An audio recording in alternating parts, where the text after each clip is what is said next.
এই মনুষ্য জীবন অত্যন্ত দুর্লভ।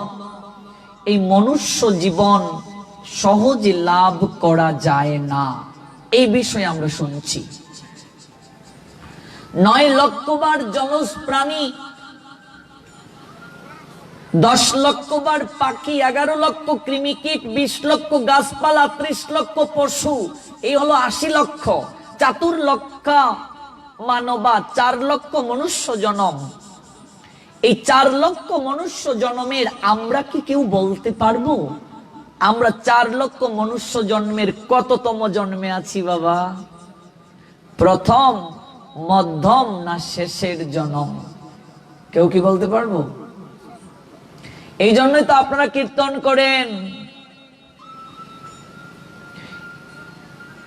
গুরু না ভজিমুই সন্ধ্যা সকালে মন প্রাণ দিয়ারে, ফুরাইয়া গেল মোর সাদেরও জনম, আপন কর্ম দুষেরে, যাহার লাগিয়া খাটিয়া মরিনু, সে তো চলিয়া যাবে রে। মন রে, যাহার লাগিয়া তুমি খাটিয়া মরিন, সে তো চলিয়া যাবে রে। প্রাণ পাখি মোর পলকে উড়িবে ছাড়িয়া সকল মায়ারে। যার জন্য এত খাটছি আমরা সংসারে, কার জন্য? দিন থেকে রাত পর্যন্ত পরিশ্রম করছি গো মা, একটু ভালো থাকার জন্য, একটু সুখে থাকার জন্য। এই শরীরটাকে মরিয়ে ঘষিয়ে পরিষ্কার করে রাখছি দিন থেকে রাত পর্যন্ত, একটু ভালো থাকবো, একটু সুখে থাকবো। অথচ দেখো শেষের দিনে এই শরীরটাও আমাদের সঙ্গে বিশ্বাসঘাতকতা করে। কারণ ভগবান গীতায় গোবিন্দ বলে দিয়েছেন, শৈশব থেকে কৈশোর, কৈশোর থেকে যৌবন, যৌবন থেকে বার্ধক্য, এটা বিশ্বাসঘাতকতা করবেই। ক্রমে ক্রমে এই অঙ্গ অবশ হয়ে যাবে। ভজন কখন করবে মা? যারা বলছো একটু সময় হোক, বয়স হোক, হবে না, সময়ে গেলে সাধন হয় না গো। এই কনকনে শীতের রাত্রিতে দেখুন কুয়াশা টপ টপ করে পড়ছে, বসে আছেন। আজকে শরীরে শক্তি আছে বলে তো। শরীর যখন অচল হয়ে যাবে, মন চাইলেও আসা যাবে না সাধু সঙ্গে। যাহার লাগিয়া খাটিয়া মরিনু, সে তো চলিয়া যাবে রে। যে শক্তি আমাদের ভেতরে আছে, আত্মা বলছে গীতায় গোবিন্দ, ওই আত্মা যখন শরীর থেকে চলে যাবে, তখন এই দেহটার আর কোনো মূল্য থাকবে না বাবা। কয়েক ঘন্টার চিতার আগুনে পুড়ে ধাউ ধাউ করে জ্বলবে চিতা, ছাই হয়ে যাবে।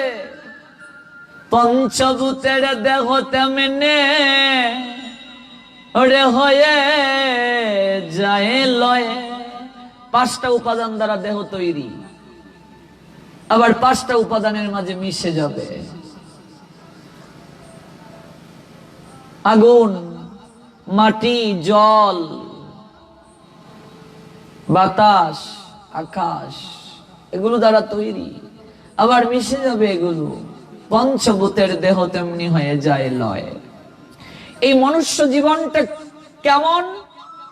শাস্ত্র বললেন, কমল দল জল জীবন টলমল। কমল কি গো বাবা? পদ্ম। জলের মাঝে যখন পদ্ম থাকে, দেখবেন পদ্মটা সজীব, সতেজ থাকে। ওই পদ্ম ফুল যখন জল থেকে তুলে নাও, একটু পরেই সেটা সজীবতা হারিয়ে ফেলে, শুকিয়ে যায়। জীবনটা সেই রকম। ওরে কমল দল জল জীবন টলমল, যে কোনো মুহূর্তে সজীবতা হারিয়ে যাবে। পূর্ণিমা তো থাকবে না রে, আসবে অমাবস্যা, চিরদিন তো থাকবে না রে রঙের ভালোবাসা। কমল দল জল জীবন টলমল, তো কেন ধারণ করেছ এই জীবন? বজ হরি পদ নীতিরে, হরির চরণে মাথা নত করার জন্য। বজ হরি পদে নীতিরে, দিন থেকে রাত পর্যন্ত যে খাটনি খাটছো, দিন শেষে দেখবে যাদের জন্য পরিশ্রম করছো ওরাও তোমাকে একদিন আর ভালোবাসবে না। একেশ পাখিবে দন্ত নড়িবে, সম্বল হবে তোমার লাঠি, পুত্র পরিজন সকলে বলবে এ জঞ্জাল মরলে বাছি। চুল যেদিন পাকবে তোমার মা, দাঁত যেদিন পরে যাবে, যেদিন লাঠি ছাড়া হাঁটতে পারবে না, যে সন্তানটিকে না খাইয়ে কখনো খেতে না, রাস্তার দিকে দাঁড়িয়ে দাঁড়িয়ে অপেক্ষা করতে কখন তোমার সন্তানটা ঘরে ফিরবে, তাকে খাওয়াবে, তারপর খাবে, ওই আদরের সন্তানটাও সেদিন বিছানায় যদি পড়ো, 3 দিন 4 দিন পর বলবে মনে মনে চলে গেলেই মুক্তি হতো, জঞ্জাল মরে না কেন? বউ বলবে মরলে বাঁচি। ভেবেছো কখনো গো এই সংসারে চিরদিন কেউ থাকার জন্য আসেনি? এটাই গীতার প্রাথমিক শিক্ষা, আত্মতত্ত্বের শিক্ষা। একটা মনুষ্য জীবকে প্রথমে ভক্তি জীবনে প্রবেশের পূর্বে এটা জানতে হবে আমি কে, কোথা থেকে এলাম, আমার কর্তব্য কি সংসারে, করছিটা কি।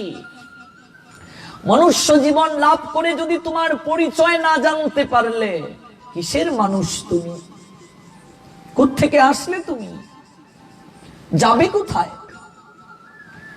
এই সংসারে আমরা বলি কেবল মুখে মুখে, কেউ কারো নয়, মন থেকে বলি না।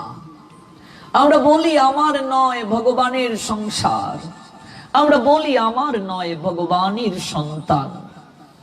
এবার কোন সাধু এসে যদি বলে মা তোমার তো 3টা ছেলে, তুমি তো বলছো তোমার না ভগবানের, তো একটা ছেলে দিয়ে দাও আমাদের সঙ্গে মন্দিরে ভগবানের সেবা করবে। এবার মা বলবে না সেটা কি করে হয়, কিভাবে থাকবো ওকে ছাড়া। তার মানে কি মন থেকে বলি ভগবানের সন্তান, ভগবানের সংসার বলি গো মা। আমরা তো প্রতিদিন খাই, ভগবানকে কি দেই? চিনি বাতাসা, মিশ্রি, মাঝে মাঝে একটু কলা, কমলা, আঙ্গুর, আপেল। আমি তো 3 বেলা খাচ্ছি কত আইটেম দিয়ে।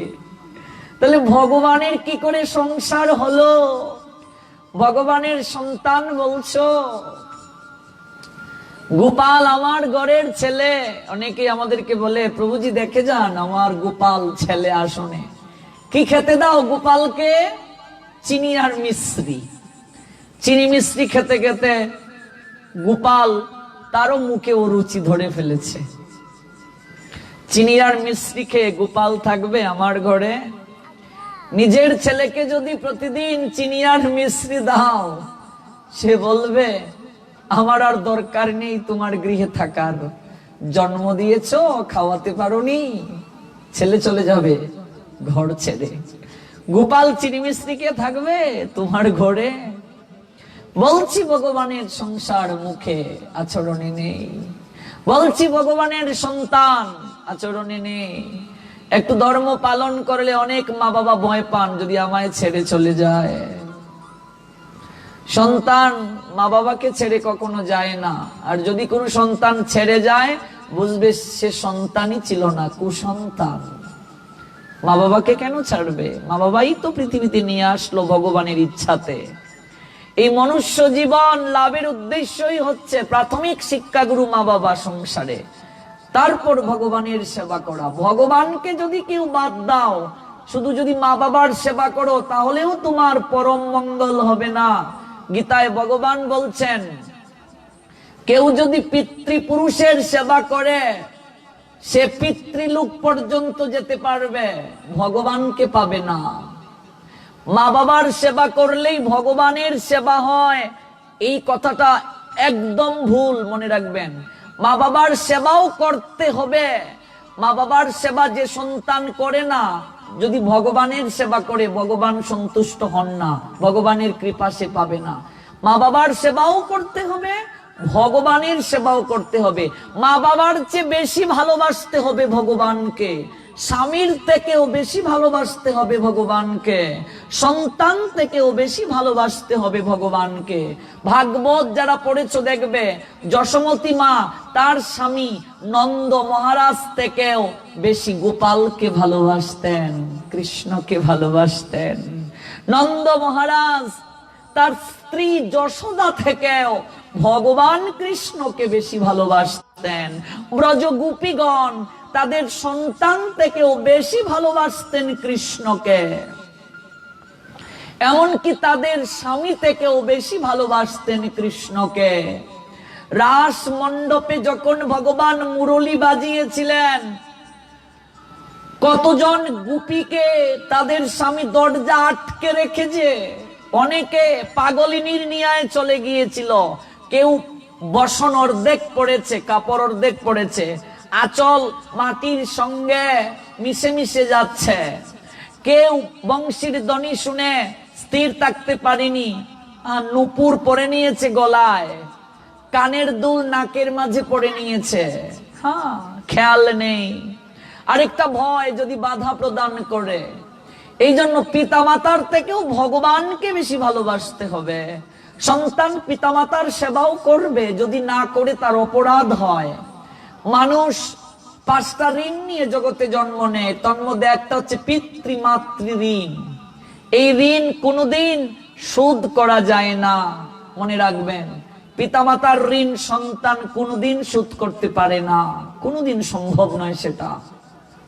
তবে কেবল পিতামাতার যদি কেউ সেবা করে, ভগবানকে ভালোবাসে না, তাহলেও তার সংসার থেকে মুক্তি হবে না। ভগবান গীতায় বলছেন, পিতৃপুরুষের সেবা করলে পিতৃলোকে যাবে। নবম অধ্যায় রাজবিদ্যা রাজগুজ্জ যুগটা পড়েছেন নিশ্চয়ই। ভূত প্রেতের পূজা করলে ভূত লুকে যাবে। ভগবান বলছেন, আমার যারা আরাধনা করবে আমার কাছে আসবে, আর আমার কাছে না আসলে তোমাকে বারবার জগতে ঘুরতে হবে জন্ম মৃত্যুর চক্রাকারে। এই জন্য পিতামাতার সেবাও করতে হবে, কিন্তু তার চেয়ে বেশি সেবা ভগবানের করতে হবে আমাদের। আমরা তো আমাদের সন্তানের মতো ভগবানকে ভালোবাসি না। আমার নিজের সন্তানটাকে যতটুকু ভালোবাসি মা, ততটা ভালোবাসাও ভগবানকে বাসি না।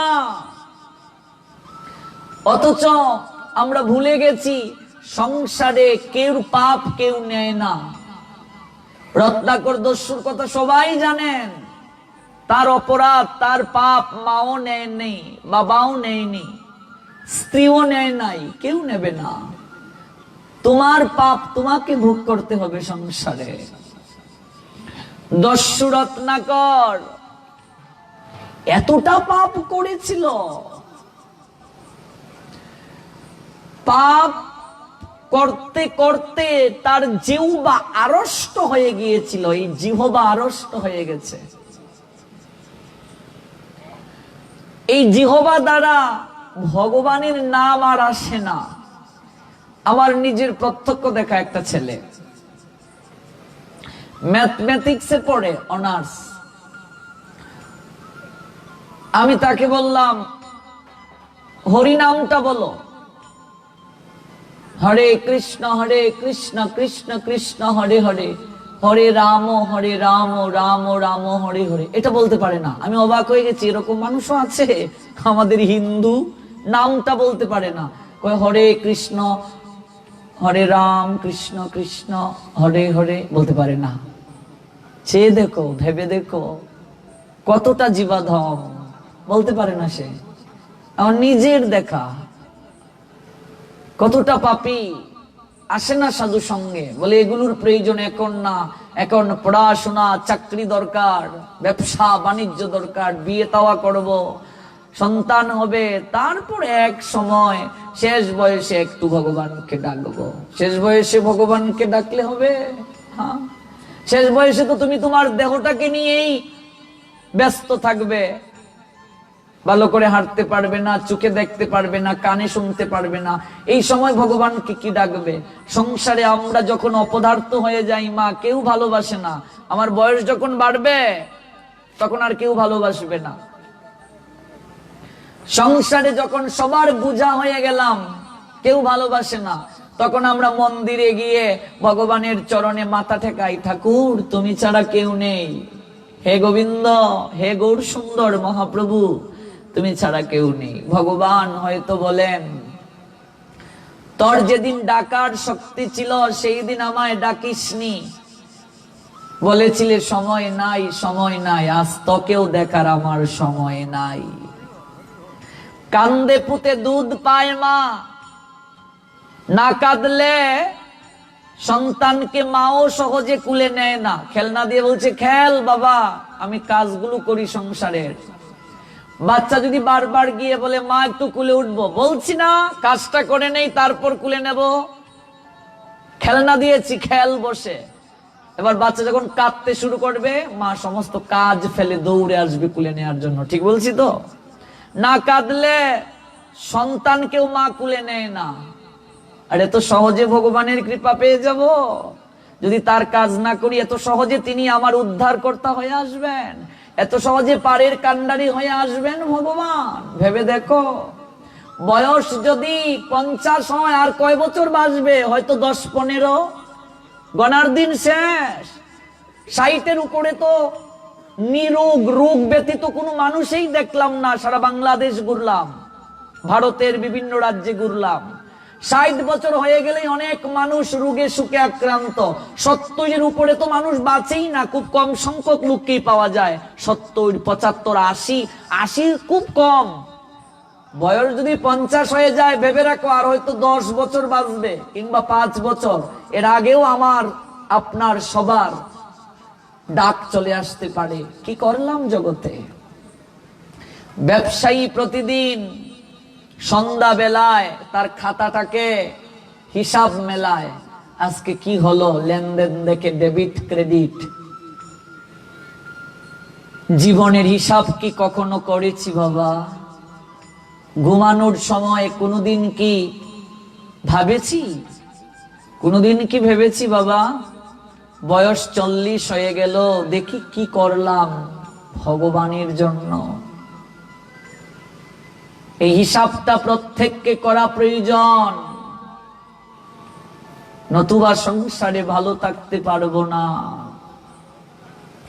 এই মনুষ্য জীবনের উদ্দেশ্যই ভগবানকে আরাধনা করা।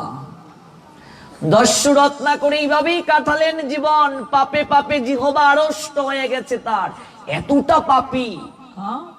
বাবা চ্যবন মুনি, মুনি, অথচ তার পুত্র হয়ে গেল দস্যু। এরকম আছে না সংসারে? হ্যাঁ, বাবা মাটা এত ভালো, সন্তান কোত্থেকে আসলো এটা?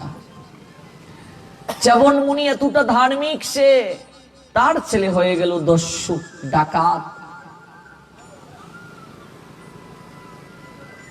মানুষ মেরে হত্যা করে, ধন রত্ন যা পায় লুণ্ঠন করে নিয়ে আসে। দস্যু রত্নাকরের জন্য এই জঙ্গলের রাস্তা দিয়ে কেউ যায় না, সবাই জানে এটা নিরাপদ নয়। দস্যু রত্নাকরের পাল্লায় যে পড়বে তার আর প্রাণ নিয়ে যাওয়া সম্ভব নয়। এত হত্যা করেছে জীবনে, সে নিজেও বলতে পারবে না কতজনকে হত্যা করেছে, এতটা পাপ করেছে সে। পাপ করতে করতে তার জিহ্বা পর্যন্ত আড়ষ্ট হয়ে গেছে। চলনে বলনে দলনে সর্বক্ষেত্রে তার মাঝে হিংস্রতা, দয়া কমে গেছে। আমাদের শাস্ত্র বলছেন ধর্মের 4টা পা, তার মধ্যে যারা হত্যা করে, পশু হত্যা করে, দেখবেন তাদের মাঝে মায়া দয়া কম, দয়া কমে যায়। মায়া থাকলে কেউ মারতে পারবে? দয়া কমে যায়। পশু হত্যা যারা করে, ভাগবত বলছেন তাদের দয়া কমে যায়। পশু বলি যারা দেয়, কসাই যারা, তাদের মাঝে দয়া মায়া কম। দয়াহীন রত্নাকরের হৃদয়, রাস্তায় দাঁড়িয়ে তাকে গদা হাতে নিয়ে যাকে পায় তারই মস্তক থেতলে দেয়। ব্রহ্মা আর দেবর্ষি নারদ এই পথ দিয়ে যাচ্ছেন, তারা দুজন। দেবর্ষি নারদের হাতে বীণা, স্বর্গ মর্ত পাতাল তিনটা লোকে বিনা অনুমতিতে গমন করতে পারেন তিনি, অনুমতির প্রয়োজন হয় না। একজন উত্তম অধিকারী বৈষ্ণব সাধু, শাস্ত্র বলছে সাধুর তিনটা শ্রেণী বিভাগ, উত্তম, মধ্যম, কনিষ্ঠ। উত্তম অধিকারী সাধু যিনি, তাকে দর্শন করার সঙ্গে সঙ্গে পাশ দিয়ে যদি হেঁটে যান তিনি, সঙ্গে সঙ্গে একজন অভক্তের হৃদয়ে মাঝেও কৃষ্ণ ভক্তির বীজ বপন হয়ে যায়। এতটা পাওয়ার তার, তার মুখের কথা এতটা শক্তি। এটা শব্দ ব্রহ্ম, ভাগবত বলছেন। ওই শব্দ ব্রহ্ম যদি কারো কান দিয়ে যায়, কানের ভেতরে প্রবেশ করে, আকুল করে মনপ্রাণ। বৈষ্ণব কবি বললেন, ও সখী রে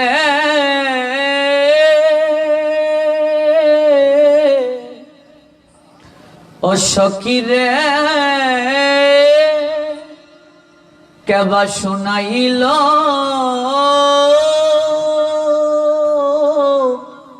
ইকুটা বাড়িয়ে দাও, কে সার্কুলেশন করছো সুরের সময়? শোনাইল শ্যামনাম কানের ভিতর দিয়া, মরমে পশিল গো, আকুল করিল মন প্রাণ। ও সখী রে সখী রে আমার মাঝে আমি থাকি না রে, আমি কোথায় যেন হারিয়ে যাই, আমার মাঝে থাকি না রে। কানের ভিতর দিয়ে মরমে যখন যায়, মরম মানে হৃদয়, আকুল করে মন প্রাণ, প্রাণ হরণ করে নেয়। ভগবানের কথা শুনলেই প্রাণ হরণ হয়ে যায়। বৈষ্ণব কবি বললেন, যার নামই এমন সেবা কেমন রে, নামই এমন সেবা কেমন। কৃষ্ণের কথার শক্তি দেখুন। যে সেদিন শ্রীমঙ্গল পাঠ করলাম আপনাদের এখানে আসার আগে, এই যে অনলাইনের মাধ্যমে দেশ এবং দেশের বাহির অনেক দেশ থেকে ভক্তরা আপনাদের প্রোগ্রামটা দেখছেন। তো এইভাবে অনলাইনে প্রচুর ভক্তরা দেখেন। শ্রীমঙ্গলে একজন মাতাজি তার পরিবারকে নিয়ে আসলেন, একটা মেয়ে। মেয়েটার ভাই এসে আমাকে প্রণাম দিয়ে বলছে, প্রভুজি আপনি আমার বোনকে কি করলেন? আমি কথাটা শুনে একটু বিব্রত হয়ে গেলাম, বললাম আগে বুঝিনি কথাটা। বলছেন আমার বোন তো বৈষ্ণবী হয়ে গেছে। আমি বলছি আমি তো ওকে চিনিও না, দেখিও নি কখনো। বলছে যে রবিবারেও যাকে ডিম সিদ্ধ করে দিতে হতো, এখন সে মাছ মাংস সব ছেড়ে দিয়েছে। আপনাকে দেখেনি, কেবল এই অনলাইনে আপনার কথা শুনে। তাই বলছে এটা তো আমার ক্রেডিট নয়, এটা হচ্ছে ভগবানের কথার ক্রেডিট। ভগবানের কথার শক্তিটাই এমন। দেখুন বলছেন তার নামই এমন, সেবা কেমন রে। ভগবানের কথার শক্তিটাই দেখুন এমন, সবাইকে পরিবর্তন করে দেয়, হৃদয়ে পরিবর্তন করে দেয়। সেবা কেমন রে, না জানি সে কেমন। কৃষ্ণ কথাই যদি এত মধুর হয়, কৃষ্ণ কথার মাঝে যদি এত আনন্দ থাকে, কৃষ্ণ কথার মাঝেই যদি এত শান্তি খুঁজে পাওয়া যায়। বৈষ্ণব কবি বললেন, না জানি সেই কৃষ্ণ দেখতে কেমন, না জানি সেই কৃষ্ণ দর্শনে হৃদয়ে মাঝে কতটা আনন্দ অনুভূত হয়। তার নামই এমন, সেবা কেমন রে। এই জন্য সাধু তিন প্রকার, উত্তম, মধ্যম, কনিষ্ঠ। উত্তম অধিকারী সাধু, তার এতটা শক্তি, কারো পাশ দিয়ে হেঁটে গেলে, গায়ের বাতাস লাগলে কৃষ্ণ প্রেম ভক্তি লাভ হয়ে যায়। হরিদাস ঠাকুর